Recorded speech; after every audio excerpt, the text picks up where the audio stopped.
जय माता दी दोस्तों, नवरात्रि की आप सबको ढेर सारी शुभकामनाएं। नवरात्र का आध्यात्मिक एवं वैज्ञानिक महत्व। नवरात्र शब्द से नव होरात्रों विशेष रात्रियां का बोध होता है। इस समय शक्ति के नव रूपों की उपासना की जाती है। रात्रि शब्द सिद्धि का प्रतीक है। भारत के प्राचीन ऋषियों मुनियों ने रात्रि को दिन की अपेक्षा अधिक महत्व दिया है। इसलिए दीपावली, होलिका, शिवरात्रि और नवरात्र आदि उत्सवों को रात में ही मनाने की परंपरा है। यदि रात्रि का कोई विशेष रहस्य न होता तो ऐसे उत्सवों को रात्रि न कहकर दिन ही कहा जाता। लेकिन नवरात्र के दिन नवदिन नहीं कहे जाते। मनीषियों ने वर्ष में 2 बार नवरात्रों का विधान बनाया है। विक्रम संवत के पहले दिन अर्थात चैत्र मास शुक्ल पक्ष की प्रतिपदा पहली तिथि से 9 दिन अर्थात नवमी तक, और इसी प्रकार ठीक 6 मास बाद आश्विन मास शुक्ल पक्ष की प्रतिपदा से महानवमी अर्थात विजयादशमी के एक दिन पूर्व तक। परंतु सिद्धि और साधना की दृष्टि से शारदीय नवरात्रों को ज्यादा महत्वपूर्ण माना गया है। इन नवरात्रों में लोग अपनी आध्यात्मिक और मानसिक शक्ति संचय करने के लिए अनेक प्रकार के व्रत, संयम, नियम, यज्ञ, भजन, पूजन, योग साधना आदि करते हैं। कुछ साधक इन रात्रियों में पूरी रात पद्मासन या सिद्धासन में बैठकर आंतरिक त्राटक या बीज मंत्रों के जाप द्वारा विशेष सिद्धियां प्राप्त करने का प्रयास करते हैं। नवरात्रों में शक्ति के 51 पीठों पर भक्तों का समुदाय बड़े उत्साह से शक्ति की उपासना के लिए एकत्रित होता है। जो उपासक इन शक्ति पीठों पर नहीं पहुंच पाते, वे अपने निवास स्थल पर ही शक्ति का आह्वान करते हैं। आजकल अधिकांश उपासक शक्ति पूजा रात्रि में नहीं, पुरोहित को दिन में ही बुलाकर संपन्न करा देते हैं। सामान्य भक्त ही नहीं, पंडित और साधु महात्मा भी अब नवरात्रों में पूरी रात जागना नहीं चाहते। न कोई आलस्य को त्यागना चाहता है। बहुत कम उपासक आलस्य को त्यागकर आत्मशक्ति, मानसिक शक्ति और यौगिक शक्ति की प्राप्ति के लिए रात्रि के समय का उपयोग करते देखे जाते हैं। मनीषियों ने रात्रि के महत्व को अत्यंत सूक्ष्मता के साथ वैज्ञानिक परिप्रेक्ष्य में समझने और समझाने का प्रयत्न किया। रात्रि में प्रकृति के बहुत सारे अवरोध खत्म हो जाते हैं। आधुनिक विज्ञान भी इस बात से सहमत है। हमारे ऋषि मुनि आज से कितने ही हजारों वर्ष पूर्व ही प्रकृति के इन वैज्ञानिक रहस्यों को जान चुके थे। दिन में आवाज दी जाए तो वह दूर तक नहीं जाएगी, किंतु रात्रि को आवाज दी जाए तो वह बहुत दूर तक जाती है। इसके पीछे दिन के कोलाहल के अलावा एक वैज्ञानिक तथ्य ये भी है कि दिन में सूर्य की किरणें आवाज की तरंगों और रेडियो तरंगों को आगे बढ़ने से रोक देती हैं। रेडियो इस बात का जीता जागता उदाहरण है। कम शक्ति के रेडियो स्टेशनों को दिन में पकड़ना अर्थात सुनना मुश्किल होता है, जबकि सूर्यास्त के बाद छोटे से छोटा रेडियो स्टेशन भी आसानी से सुना जा सकता है। वैज्ञानिक सिद्धांत यह है कि सूर्य की किरणें दिन के समय रेडियो तरंगों को जिस प्रकार रोकती हैं, उसी प्रकार मंत्र जाप की विचार तरंगों में भी दिन के समय रुकावट पड़ती है। इसलिए ऋषि मुनियों ने रात्रि का महत्व दिन की अपेक्षा बहुत अधिक बताया है।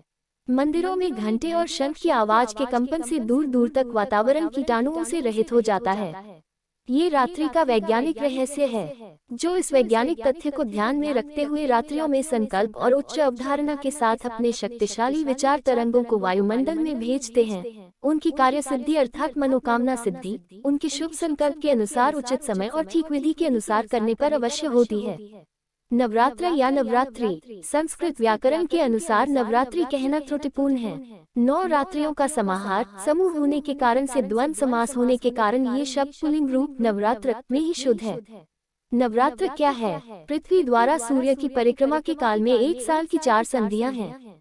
उनमें मार्च व सितंबर माह में पड़ने वाली गोल संधियों में साल के 2 मुख्य नवरात्र पड़ते हैं। इस समय रोगाणु आक्रमण की सर्वाधिक संभावना होती है। ऋतु संधियों में अक्सर शारीरिक बीमारियां बढ़ती हैं, अतः उस समय स्वस्थ रहने के लिए, शरीर को शुद्ध रखने के लिए और तन मन को निर्मल और पुनर्तः स्वस्थ रखने के लिए की जाने वाली प्रक्रिया का नाम नवरात्र है। 9 दिन या रात, अमावस्या की रात से अष्टमी तक या पड़वा से नवमी की दोपहर तक व्रत नियम चलने से 9 रात यानी नवरात्र नाम सार्थक है। यहाँ रात गिनते हैं, इसलिए नवरात्र यानी 9 रातों का समूह कहा जाता है।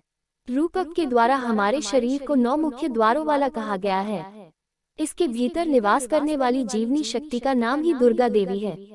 इन मुख्य इंद्रियों के अनुशासन, स्वच्छता, तारतम्य स्थापित करने के प्रतीक रूप में शरीर तंत्र को पूरे साल के लिए सुचारू रूप से क्रियाशील रखने के लिए 9 द्वारों की शुद्धि का पर्व 9 दिन मनाया जाता है। इनको व्यक्तिगत रूप से महत्व देने के लिए 9 दिन 9 दुर्गाओं के लिए कहे जाते हैं। शरीर को सुचारू रखने के लिए विरेचन, सफाई या शुद्धि प्रतिदिन तो हम करते ही हैं, किंतु अंग प्रत्यंगों की पूरी तरह से भीतरी सफाई करने के लिए हर 6 माह के अंतर से सफाई अभियान चलाया जाता है। सात्विक आहार के व्रत का पालन करने से शरीर की शुद्धि, साफ सुथरे शरीर में शुद्ध बुद्धि, उत्तम विचारों से ही उत्तम कर्मों से सच्चरित्रता और क्रमशः मन शुद्ध होता है। स्वच्छ मन मंदिर में ही तो ईश्वर की शक्ति का स्थायी निवास होता है। 9 देवियां नवदेवी 9 दिन यानी हिंदी माह चैत्र और आश्विन के शुक्ल पक्ष की पड़वा यानी पहली तिथि से 9वीं तिथि तक प्रत्येक दिन की एक देवी मतलब 9 द्वार वाले दुर्ग के भीतर रहने वाली जीवनी शक्ति रूपी दुर्गा के 9 रूप हैं। 1 शैलपुत्री, 2 ब्रह्मचारिणी, 3 चंद्रघंटा, 4 कूष्मांडा, 5 स्कंदमाता, 6 कात्यायनी, 7 कालरात्रि, 8 महागौरी, 9 सिद्धिदात्री। शक्ति रूपेण माँ दुर्गा। दुर्गा माँ शक्ति हिंदुओं की प्रमुख देवी है, जिन्हें देवी शक्ति और पार्वती, जगदम्बा और आदि नामों से भी जाना जाता है। शाक्त संप्रदाय की वह मुख्य देवी है जिनकी तुलना परम ब्रह्म से की जाती है। दुर्गा को आदि शक्ति, प्रधान प्रकृति, गुणवती, योग माया, बुद्धि तत्व की जननी तथा विकार रहित बताया गया है। वह अंधकार व अज्ञानता रूपी राक्षसों से रक्षा करने वाली तथा कल्याणकारी है। उनके बारे में मान्यता है कि वे शांति, समृद्धि तथा धर्म पर आघात करने वाली राक्षसी शक्तियों का विनाश करती हैं। अन्य नाम देवी, शक्ति, गौरी, नारायणी, ब्राह्मणी, वैष्णवी, कल्याणी, शैलपुत्री, ब्रह्मचारिणी, चंद्रघंटा, कालरात्रि, महागौरी, सिद्धिदात्री, आदि शक्ति, सती। माँ दुर्गा के मंत्र: ओम सर्वमंगल मांगल्ये शिवे सर्वार्थ साधिके सारण्ये त्र्यंबके गौरी नारायणी नमोस्तुते। ओम सर्वस्वरूपे सर्वेसे सर्वशक्ति समन्विते भयभयस्त्रहि नौ देवी दुर्गे देवी नमोस्तुते। माँ दुर्गा के अस्त्र: त्रिशूल, चक्र, गदा, धनुष, शंख, तलवार, कमल, तीर, अभयहस्त, परशु, रस्सी, पाश, भाला, ढाल, डमरू, खप्पर, अग्नि, टोरी। माँ दुर्गा द्वारा लड़े गए युद्ध: महिषासुर वध, धूम्रलोचन वध, शुंभ निशुंभ वध, दुर्गमासुर वध। माँ दुर्गा का प्रतीक: कुमारी, कन्या और कलश। माँ का वर्ण: लाल, पीला और केसरिया। जीवन साथी: भगवान शिव, भाई बहन विष्णु, गंगा। माँ दुर्गा की सवारी: सिंह। हर तिथि पर अलग वाहन होता है। त्योहार व उत्सव: चैत्र नवरात्रि, श्रावणी नवरात्रि, शारदीय नवरात्रि, गुप्त नवरात्रि, दुर्गाष्टमी, महाष्टमी, महानवमी, कन्या पूजन और दशाएं। दुर्गा का निरूपण सिंह पर सवार एक देवी के रूप में की जाती है। दुर्गा देवी 8 भुजाओं से युक्त है, जिन सभी में कोई न कोई शस्त्रास्त्र होते हैं। उन्होंने महिषासुर नामक असुर का वध किया। महिषासुर इक्वल्स महिष जोड़ असुर इक्वल्स भैंसा जैसा असुर करती हैं। हिंदू ग्रंथों में वे शिव की पत्नी दुर्गा के रूप में वर्णित हैं। जिन ज्योतिर्लिंगों में देवी दुर्गा की स्थापना रहती है उनको सिद्धपीठ कहते हैं। वहाँ किए गए सभी संकल्प पूर्ण होते हैं। माता का दुर्गा देवी नाम दुर्गम नाम के महान दैत्य का वध करने के कारण पड़ा। माता ने शताक्षी स्वरूप धारण किया और उसके बाद शाकंभरी देवी के नाम से विख्यात हुई शाकंभरी देवी ने ही दुर्गमासुर का वध किया, जिसके कारण वे समस्त ब्रह्मांड में दुर्गा देवी के नाम से भी विख्यात हो गई। माता के देश में अनेकों मंदिर हैं, कहीं पर महिषासुर मर्दिनी शक्तिपीठ तो कहीं पर कामाख्या देवी। यही देवी कोलकाता में महाकाली के नाम से विख्यात और सहारनपुर के प्राचीन शक्तिपीठ में शाकंभरी देवी के रूप में यही पूजी जाती है। हिंदुओं के शक्ति संप्रदाय में भगवती दुर्गा को ही दुनिया की पराशक्ति और सर्वोच्च देवता माना जाता है। शाक्त संप्रदाय ईश्वर को देवी के रूप में मानता है। वेदों में तो दुर्गा का व्यापक उल्लेख है, किंतु उपनिषद में देवी उमा हेमुति, उमा हिमालय की पुत्री का वर्णन है।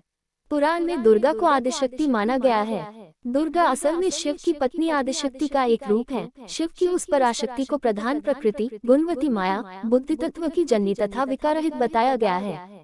एकांकी केंद्रित होने पर भी वह माया शक्ति संयोगवश अनेक हो जाती है। उस आदि शक्ति देवी ने ही सावित्री, ब्रह्मा जी की पहली पत्नी लक्ष्मी और मुख्य रूप से पार्वती सती के रूप में जन्म लिया और उसने ब्रह्मा, विष्णु और महेश से विवाह किया था। 3 रूप होकर भी दुर्गा आदि शक्ति एक ही है। देवी दुर्गा के स्वयं कई रूप हैं। सावित्री, लक्ष्मी और पार्वती से अलग मुख्य रूप उनका गौरी है, अर्थात शांतमय, सुंदर और गोरा रूप। उनका सबसे भयानक रूप काली है, अर्थात काला रूप। विभिन्न रूपों में दुर्गा भारत और नेपाल के कई मंदिरों और तीर्थ स्थानों में पूजी जाती है। भगवती दुर्गा की सवारी शेर है। मार्कंडेय पुराण में ब्रह्मदेव ने मनुष्य जाति की रक्षा के लिए एक परम गुप्त, परम उपयोगी और मनुष्य का कल्याणकारी देवी कवच एवं व देवी सुख बताया है और कहा है कि जो मनुष्य इन उपायों को करेगा वह इस संसार में सुख भोग कर अंत समय में वैकुंठ को जाएगा। ब्रह्मदेव ने कहा कि जो मनुष्य दुर्गा सप्तशती का पाठ करेगा उसे सुख मिलेगा। भगवत पुराण के अनुसार माँ जगदम्बा का अवतरण श्रेष्ठ पुरुषों की रक्षा के लिए हुआ है, जबकि श्रीमद् देवी भागवत के अनुसार वेदों और पुराणों की रक्षा के और दुष्टों के दलन के लिए माँ जगदम्बा का अवतरण हुआ है। इसी तरह से ऋग्वेद के अनुसार माँ दुर्गा ही आदि शक्ति है, उन्हीं से सारे विश्व का संचालन होता है और उनके अलावा और कोई अविनाशी नहीं है। इसीलिए नवरात्रि के दौरान नव दुर्गा के 9 रूपों का ध्यान, उपासना व आराधना की जाती है तथा नवरात्रि के प्रत्येक दिन माँ दुर्गा के एक एक शक्ति रूप का पूजन किया जाता है। 22 सितंबर 2025 माँ भगवती का प्रथम रूप शैलपुत्री, प्रथम शैलपुत्री च द्वितीयं ब्रह्मचारिणी, तृतीयं चंद्रघंटति कुष्मांडति चतुर्थकम, पंचम स्कंदमातेति षष्ठ कात्यायनीति च, सप्तम कालरात्रीति महागौरीति चाष्टमम, नवमं सिद्धिदात्री च नवदुर्गा प्रकीर्तिता। उक्तानि तानि नामानि ब्रह्मणैव महात्मना। दुर्गा जी पहले स्वरूप में शैलपुत्री के नाम से जानी जाती है। ये ही नवदुर्गाओं में प्रथम दुर्गा हैं। पर्वतराज हिमालय के घर पुत्री रूप में उत्पन्न होने के कारण इनका नाम शैलपुत्री पड़ा। नवरात्र पूजन में प्रथम दिवस इन्हीं की पूजा और उपासना की जाती है। इनका वाहन वृषभ है, इसलिए ये देवी वृषारूढ़ा के नाम से भी जानी जाती है। इस देवी ने दाएं हाथ में त्रिशूल धारण कर रखा है और बाएं हाथ में कमल सुशोभित है। यही सती के नाम से भी जानी जाती है। माँ शैलपुत्री का मंत्र वंदे वांछितलाभाय चंद्रार्धकृत शेखराम तारांकन वृषारूढ़ा शूलधरा शैलपुत्री यशस्विनी तारांकन। माँ शैलपुत्री की कथा। एक बार जब सती के पिता प्रजापति दक्ष ने यज्ञ किया तो इसमें सारे देवताओं को निमंत्रित किया, पर अपने दामाद भगवान शंकर को नहीं। सती अपने पिता के यज्ञ में जाने के लिए विकल हो उठी। शंकर जी ने कहा कि सारे देवताओं को निमंत्रित किया गया है, उन्हें नहीं, ऐसे में वहां जाना उचित नहीं है। परंतु सती संतुष्ट नहीं हुई। सती का प्रबल आग्रह देखकर शंकर जी ने उन्हें यज्ञ में जाने की अनुमति दे दी। सती जब घर पहुंची तो सिर्फ मां ने ही उन्हें स्नेह दिया। बहनों की बातों में व्यंग्य और उपहास के भाव थे। भगवान शंकर के प्रति भी तिरस्कार का भाव था। दक्ष ने भी उनके प्रति अपमानजनक वचन कहे, इससे सती को क्लेश पहुंचा। वे अपने पति का यह अपमान न सह सकी और योगाग्नि द्वारा अपने आप को जलाकर भस्म कर लिया। इस दारुण दुख से व्यथित होकर शंकर भगवान ने तांडव करते हुए उस यज्ञ का विध्वंस करा दिया। यही सती अगले जन्म में शैलराज हिमालय की पुत्री के रूप में जन्मी और शैलपुत्री कहलाई। शैलपुत्री का विवाह भी फिर से भगवान शंकर से हुआ। शैलपुत्री शिव की अर्धांगिनी बनी। इनका महत्व और शक्ति अनंत है। अन्य नाम सती, पार्वती, वृषारूढ़ा, हिमवती और भवानी भी इन्हीं देवी के अन्य नाम हैं।